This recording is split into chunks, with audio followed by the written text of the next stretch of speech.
नमस्कार,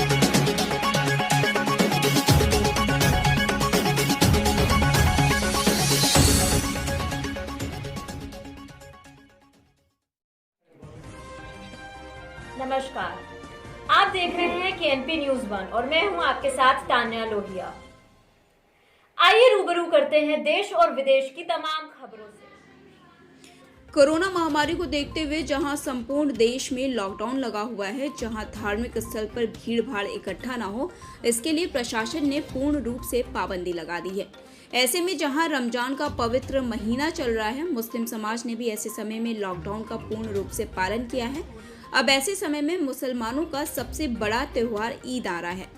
ऐसे में लोग चाहते हैं कि कैसे ईद की नमाज को अदा किया जाए, क्या ईद की नमाज घर में अदा की जा सकती है।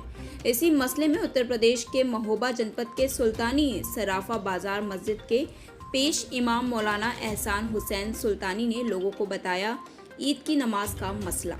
आइए देखते हैं ये रिपोर्ट। महोबा से संवाददाता अफसार अहमद की खास रिपोर्ट, केएनपी न्यूज 1।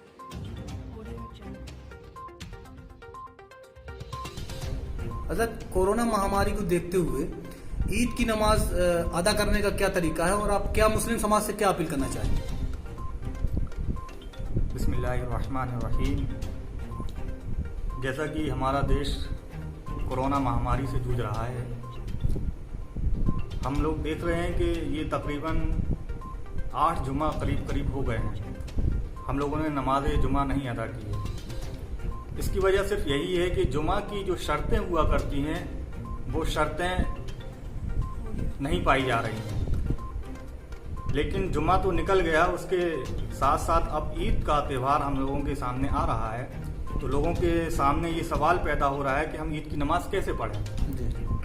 तो उस ताल्लुक से मैं ये कहना चाहता हूँ कि ईद की नमाज का हुक्म ये है कि जब तक इज़्ने आम नहीं होगी तब तक ईद की नमाज नहीं होगी।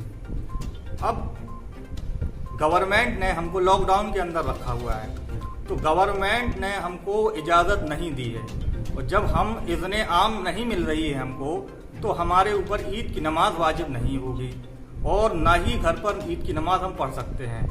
जबकि जुमा की जो शर्तें पाई जाती हैं वही शर्तें ईद की में पाई जाती हैं। आपने देखा होगा कि पूरा हिंदुस्तान ने 8 जुमा करीब हो चुके हैं, वो सारे के सारे जुमा को जोहर में तब्दील करके पढ़ा है। इसी तरीके से हमको ईद की नमाज की जगह पर 2 रकात नमाज शुक्राना अदा करना है। अहादीस नबवी में है कि अल्लाह के रसूल सल्लल्लाहु अलैहि वसल्लम ने फरमाया कि जो बंदा नेक अमल करता है, नेक अमल करने की कोशिश करता है और नेक अमल नहीं कर पाता है, जैसा कि हमारी ख्वाहिश है कि हम ईद की नमाज पढ़ें, लेकिन गवर्नमेंट ने हमको इजाज़त नहीं दी है, तो हम ईद की नमाज नहीं पढ़ पा रहे हैं। तो ईद की नमाज न पढ़ करके 2 रकात नमाज अगर हम नफिल पढ़ेंगे तो ईद की नमाज का सवाब हमको वो 2 रकात में अल्लाह तबारक व तआला दे देगा।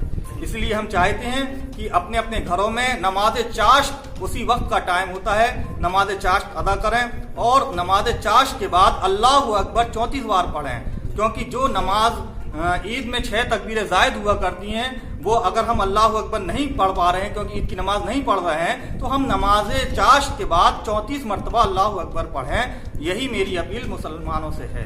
तो हज़रत एक बार और कंफर्म करना चाहेंगे कि ईद की नमाज घर में अदा नहीं की जा सकती? नहीं, ईद की नमाज हरगिज़ अदा नहीं होगी। जैसा कि मैंने पहले भी बताया कि इज़्ने आम नहीं पाया जा रहा है, यानी कि हम लोग आज़ाद नहीं हैं। गवर्नमेंट की नज़र में हम लोगों को कैद किया गया है, और जब हम कैद होते हैं तो ईद की नमाज हमारे ऊपर वाजिब नहीं होगी। जब तक गवर्नमेंट हमको आज़ाद नहीं करेगी, जब तक ईद की नमाज हम पर वाजिब नहीं होगी। इसीलिए हमको उसके बदले में नमाज ईद की जगह पर नमाज शुक्राना या चाश की नमाज पढ़ करके अल्लाह का शुक्रिया अदा कर सकते हैं। बहुत बहुत